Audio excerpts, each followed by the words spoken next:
Welcome everyone to this bonus video that we're entitling The Age of Aquarius Reconsidered.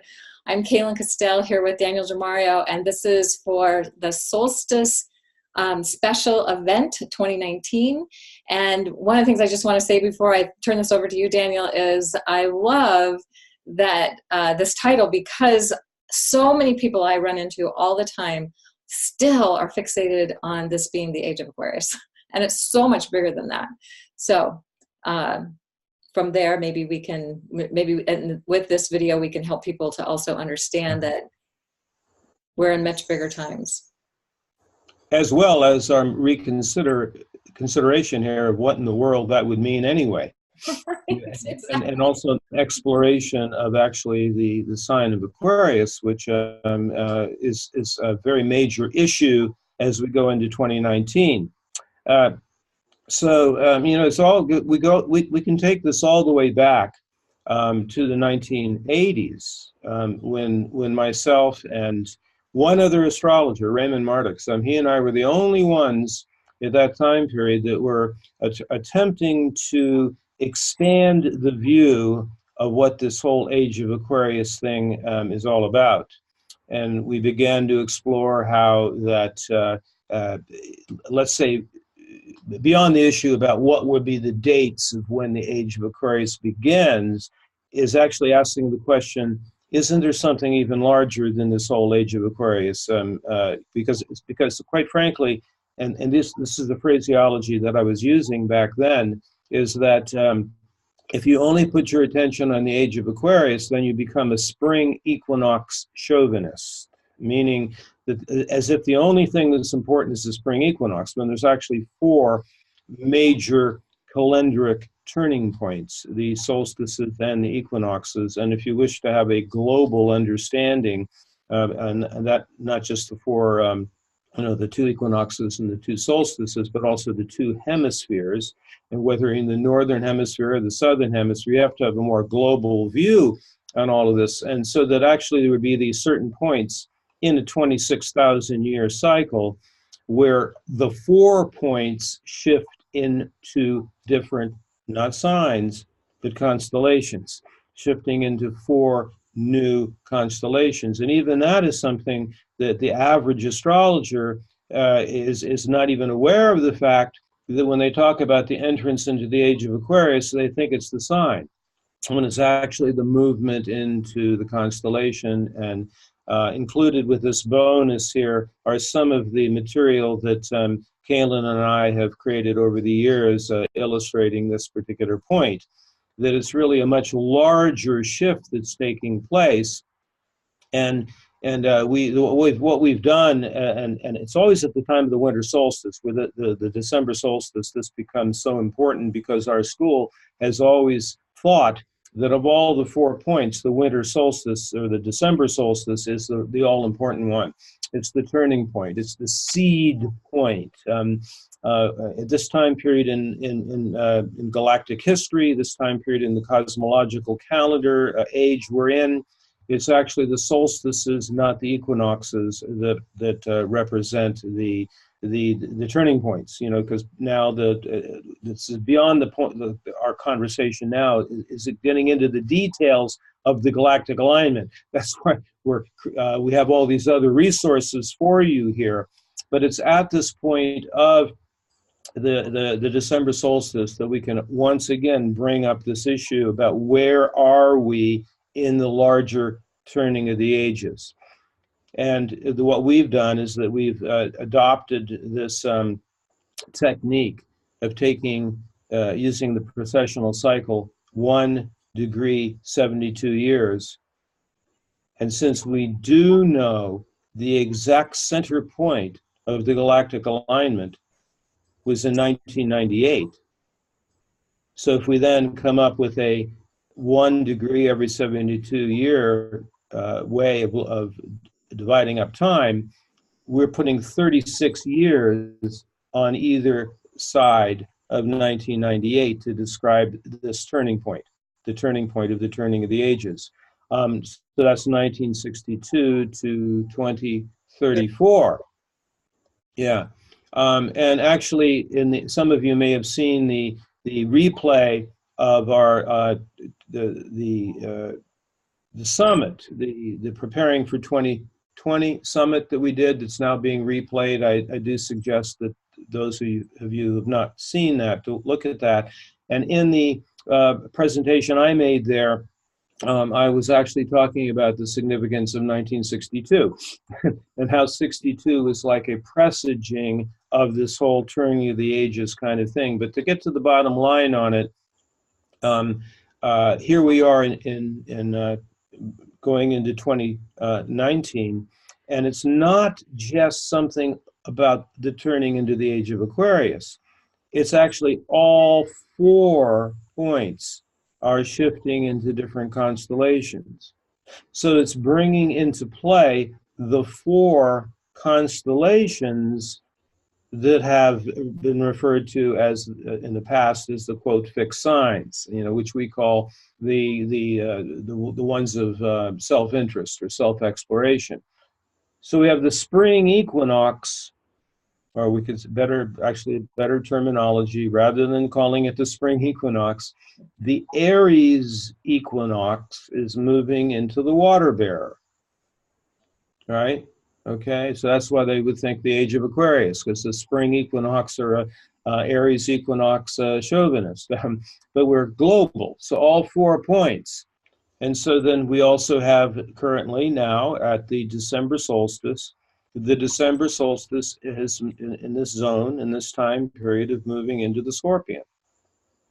And we have the autumnal equinox, the fall equinox point, or which better said globally, we would say the Libra equinox, is currently moving into the Lion. And then we also have the other point. Which one am I leaving out? I'm leaving out the summer, the June solstice, which is currently moving into what am I? Bull. Not the line. The bull. The bull, into the bull. Yes. So the big 4 are back in play here at the turning of the ages, and we do have all of this is illustrated in the videos and the stuff, the kind of stuff we've worked on before. So I'm just bringing this back into our consciousness here at this point. But there are a lot of things taking place now as we move into 2019, and this could also be thought of as a bonus for understanding. We will be bringing up some of these points in a shorter form in the riffing that Cayelin and I will be doing at our actual solstice event when we look ahead to 2019. But there's so many themes here that bring out our understanding and hopefully our deeper understanding of the sign of Aquarius. The sign of Aquarius, not specifically the constellation itself, although there are elements of the constellation that do need to be taken into account when we look at the sign of Aquarius, okay? Now, why would this be important? A variety of reasons. First of all, that the overtone, the larger story of Mars, which started last year, a 26-month story of the journey of Mars. Mars is currently emphasizing the sign of Aquarius. Mars overtone, the greater archetypal energy of the Mars journey currently is emphasizing Aquarius. Now, more about that in a moment. All right. So secondly, we have the fact that the final ingress of Uranus, the sign that is most identified, most resonant with Aquarius, will be moving into Taurus on March 5th or so. So we have actually then bringing in a Taurian theme. Now, I've already indicated that at the turning of the ages, the movement is into the bull. So you basically have the summer, the June solstice moving into the bull. So we have what's going on with the constellation of the bull, what's happening with the sign of the bull, what's happening with the constellation of the water bear, what's happening with the constellation of Aquarius. This is bringing out, in a lot of ways, what I like to refer to as the shadow of Aquarius. We need to look more deeply at to what this Aquarian energy actually is, both from the perspective of the constellation and the sign, and then what happens when the themes of Taurus are being brought in at the same time. Now, I'm suggesting, as I look ahead to 2019 and also to 2020, this is not exactly the same theme as the massing of the planets in Capricorn. I mean, that's the other great theme, which we've discussed a lot here. But this whole thing about Aquarius, and why our conversation here is the Age of Aquarius Reconsidered. And my own background in astrology, way before even the beginning of what we're now calling the Shamanic Astrology paradigm and the beginning of the school, Shamanic Astrology Mystery School, I was, getting into astrology in the late 60s, the heyday of the Age of Aquarius, that's when there was so much awareness about that whole thing. Are we entering into the Age of Aquarius? At other times, I've researched, back before we understood it was a bigger story. What are the possible dates of the beginning of the Age of Aquarius? I'm not going to get into that whole thing now. We've documented that elsewhere. We'd say, though, if we are Aries equinox chauvinists, we're in the middle of the beginning of we're in the middle of that shift into that great age. Again, 1962 to 2034 is the zone of the shift into the Aries equinox, moving into the constellation of the water bearer. Now, for a long time, Aquarius was like the glamour sign of astrology. Everybody wanted to be Aquarius. Aquarius was like the leading edge, the visionary, it was and definitely there's marvelous high sides to both the constellation and the sign of Aquarius. Higher truth, higher meaning, higher love, objectivity, transcendent consciousness, higher chakras, the idealism of the possibilities of what it is to be an authentic human being. I mean, all of those are in the imagery of Aquarius. Even when we bring in the water bearer, we're remembering that imagery of the water bearer is water. It's not just air. It's actually streams of water that are coming out of the water jar. It's in the zone of the sky that's all water. And yet the sign of Aquarius, it also definitely has the air imagery. It's always archetypally been air. Just reminding everybody here, they're two separate things. So when we're talking about the overtone of Mars being in Aquarius, that's the sign, okay? When we're talking about Uranus, the planet, moving into Taurus, that's the sign. So we need to look at then what is actually in our reconsideration of Aquarius. What do we need to reconsider? Okay. Now, I remember back in the early 70s, I used to come up as an antidote. I kind of like to sometimes be kind of a little bit of a skeptic. And if something is getting too much, how could we say, too much glamour, we try to take the glamour away from it, so what's the shadow of Aquarius is the thing I would always ask, what is the shadow of Aquarius? I actually had a client in Australia a few weeks ago who completely immediately got this. It's the very first time this has ever happened. It's a person with a lot of Aquarius. And what is the shadow of Aquarius? And this was a very savvy woman, very shamanically oriented, and she said, "Oh, there is no shadow." She immediately got it. It's like, what is the shadow of Aquarius? The belief that there is no shadow, and an avoidance of anything associated with the shadow. Now, also, if we go all the way back to the early 70s, all these books written about the age of Aquarius, and one of the greatest ones that was written, one that I would very much recommend, if you can find a copy of it, it's out of print now, is a book called Aquarius by William Braden, and in 1970. And basically, he basically anticipates everything that is happening here at this time now. And he was essentially warning that if Aquarius went a certain direction, that we would end up at a time period that we now find ourselves in. And that is technocracy. Technocracy. The belief that there would be some scientific global elite that would then use technology in order to engineer the culture that they want the way the culture would be. Actually, technocracy arose in the 1930s. The idea of having scientists engineer, it was combined with eugenics, it was combined with how technology can do literally everything to elevate humanity.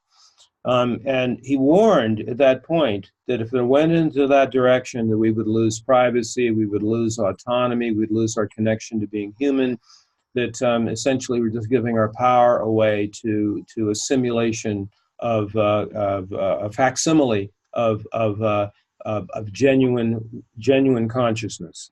Basically, it's a simulation of consciousness. Silicon is a simulation of consciousness, and he warned against this whole thing. And the reason technocracy did not take over in the 1930s is they did not have the technology to pull it off. But they said, when we do have the technology to pull it off, then we have the capacity to have a completely controlled situation. No money, everything, and we're seeing this now. And I'm bringing this out because many people in the United States don't know this. China now has completely instituted in their country social credit scores. So basically, if you say anything against the state, if you do anything like antisocial behavior of any kind, you cannot buy food, you can't get on a train, because they basically track everything that you do. If you go to the wrong websites, then you get your lower social credit score, and then you're not able to bank, you're not able to get on a train, you're not able to buy food. And it's kind of like China is like the leading edge of this technocratic thing happening on the planet. And I am relating that to the shadow of Aquarius. And this, we could take this a step further, and we could say that people like Kurzweil is the one who started it. The idea of the singularity, the idea that, and that it's actually the religion of Silicon Valley. I mean, that we could say again, the shadow of Aquarius is the religious fanaticism in Silicon Valley, that we can actually download human consciousness into a computer chip and live forever. And this is what they're shooting for at this particular time period. And this all combines in with AI, like Japan right now. Japan and China are leading the way for sex robots, basically eliminating human relationships, and men being able, they're actually taking their sex robot dolls on dates. I'm not making this up. I mean, so if you really wanted to have a growth industry, if you wanted to maximize your stock return, put your money into that right now, because it's a trend. Okay, now I'm saying this is the shadow of Aquarius, because meanwhile, is that all there is to human beings? Consciousness? It's kind of like, again, the shadow of Aquarius is the belief associated with Freeman Dyson, the allegedly great scientist who basically said we'll soon be a monospecies, post-Darwinian. Monospecies, what does that mean? That means that all the animals will be gone, all the plants will be gone, all that's left is human beings and the products of our mind, that is to say, our technology. That's it. And considering that's a good thing. That's the track of evolution, is to have that occur. So along comes Uranus, revolutionary planet, moving into the sign of Taurus. Good timing on that, because Taurus, at our foundation, Taurus is an earth sign. Taurus is saying there's a purpose for having a body. The enjoyment of it, not just the survival, but the enjoyment and the pleasure of having the body. And that is certainly very much associated with shamanism also. You know, all of shamanism is certainly a core principle in shamanic astrology, that we're on a journey of involution, not just evolution. Involution, meaning that every human being is originally from spirit, but our journey is down and into the body, into the physical, a journey of involution to bring consciousness into even the rocks and the trees and, you know, the earth herself. Gaia is a living being, and we're part of that. The Aquarian pretension is to objectify and step away from that. In a sense, another shadow of Aquarius is the way what's happened with science. What started out as a really good idea, you know, to step back away and look at the world objectively, and to not buy into you know, superstition or the church and so on. That was a good thing. But now science believes that they themselves are the high and the mighty, and leaving behind our actual humanity. So I think Uranus as a revolutionary agent is reminding us that it can't just be Aquarius, it's got to be Taurus also. A simplified way of saying this would be is that Aquarius represents silicon, doesn't have to just represent that, and then Taurus represents carbon, you know, carbon-based life. I've been it's kind of been this has been like on my mind a lot over the last year, when friends of mine, colleagues, have actually said things like, well, maybe the evolution of humanity is so where our nervous system will evolve, and they're using the word evolve for this, to where we're 5G creatures, you know, that we're built to be that way. We're built to be able to handle 60 megahertz or whatever it is. And you know that if we allow 5G to be everywhere, 5G displaces oxygen. It actually destroys the viability of the oxygen molecule. This, of course, information is being not allowed to come out there because they want to push 5G everywhere. So, like I suggest is to look into this. Don't just accept the Aquarian shadow to be able to be the thing that takes over the world. So we're looking at this, fortunately, Uranus moving into Taurus. That's going to remind us about our physical incarnation. Maybe it's going to keep the shamanic worldview alive. And that I'm just asking that people be awake toward this, toward the shadow of the Aquarian, you know, technology will save us kind of thing, and that we don't need to die, you know. I mean, part of the shamanic consciousness is that there's death and there's life, and there's death and there's life, and there's death and there's life, and it's why the angels are jealous of humans, and part of that is because humans actually can die. And the angels are, you know, like are outside of the system that human beings have the great fortune of being able to experience. And I'm also, just as an additional thing here, I'm looking ahead toward the time frame next year when Venus and Mars. Remember, Mars is going to be emphasizing the sign Aquarius. And the Venus cycle is emphasizing the sign of Libra, the first Libra one in over 100 years. Okay. And they're going to be in the underworld together from the 17th of July until the 19th of September.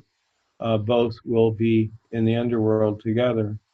And what I found really interesting is also a very hopeful sign is that the exact conjunction of Venus and Mars in the underworld is in Virgo, 4 degrees Virgo, which is yet another indicator of our Earth carbon existence.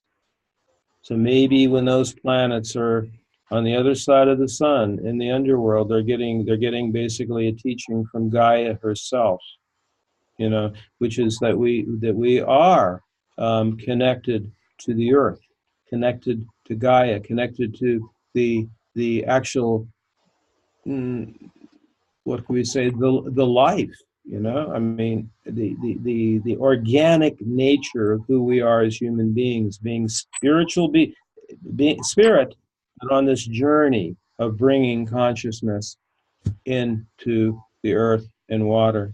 So the emphasis being on Virgo and Taurus is a counter, is an antidote to what I'm calling the shadow of Aquarius. So in summary here, now you might see why the title of this bonus is The Age of Aquarius Reconsidered.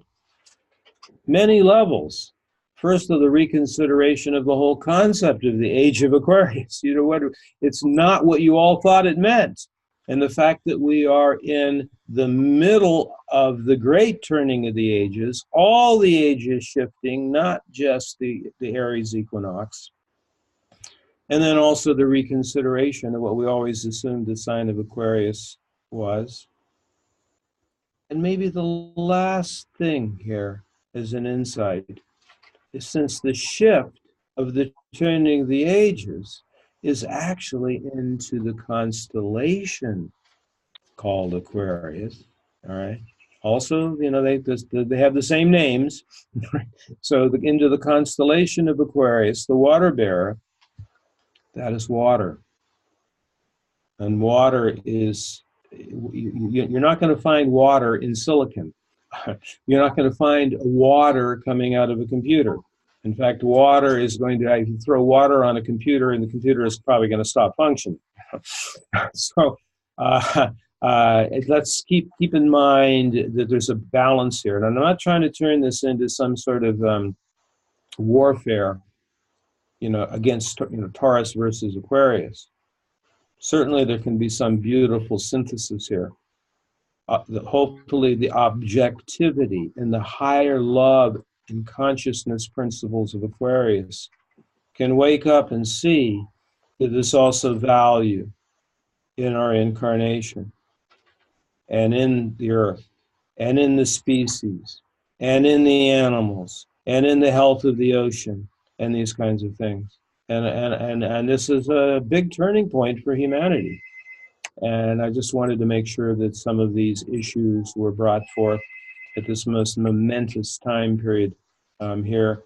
And, you know, this winter solstice, this December solstice, you know, it's got a full moon right with it, you know. So it's one of those solstice moments where solar and lunar and galactic phenomena are all joined together. Mm. Yeah, and with also Jupiter and Mercury together in a very close conjunction, 1 degree apart, very close to Antares, with just within a few degrees of Antares. I mean, they're literally in the same alignment, but they're going to not be as close, just visibly close. But that Antares being that access to the Golden Gate, yeah, and to the galactic center and all of that. So we've got that going on. I just also like to suggest to people that if you didn't quite understand the difference between the signs that are seasonal and the constellations that are the starry backdrop that those seasons move through, there is a 15-minute video that's going to be included with this on the difference between signs and constellations that'll hopefully clarify that for you. And then the other video will be, there's a 4-minute video on the December solstice that describes why it's the December solstice that we consider being so important right now, and what's significant about it, and how you can see the galactic cross and how the sun is rising on the galactic cross at the December solstice. The sun's on the cross for 3 days. It's quite remarkable. So, and then there's an article that Daniel wrote on the mysteries of the winter solstice that will you'll have access to. And am I forgetting anything, Daniel? No, I think that's it. And that will show also the ceremonial significance of honoring the December solstice, because it is the point of the seed. You know, basically that you have the long, at least in the northern hemisphere, the longest night, and then the return of the sun. You know, it's connected into all, you know, like, you know, from Newgrange to the ancients thought it was the most important of all the mysteries and ceremonies to be done to mark the birth, the renewal, the renewal of human life, and consciousness, and the culture, and it's understandable that you know, for political reasons, Christianity decided to overlay the birth of the SON with which had been the birth of the SUN. So beautiful. And so just one more piece for people to know, if you're getting a chance to see this before we do the live December solstice event, and you have any questions that have come up for you around anything that has been shared, that Daniel has shared here, then you can email us with that, and we will do our best to address those questions during the live event. And if you can be live with us, of course you can ask them, but if you're not going to be live with us, definitely send them ahead via email. And we're really excited. This is a powerful solstice 2019, powerful preparation for all the events that are happening in 2020. So glad that you're joining us for this journey. Thank you so much. And on behalf of the Shamanic Astrology Mystery School, we hope that everyone is having a fabulous holiday season. We look forward to talking with you at our solstice event. Yes. Bye, everyone.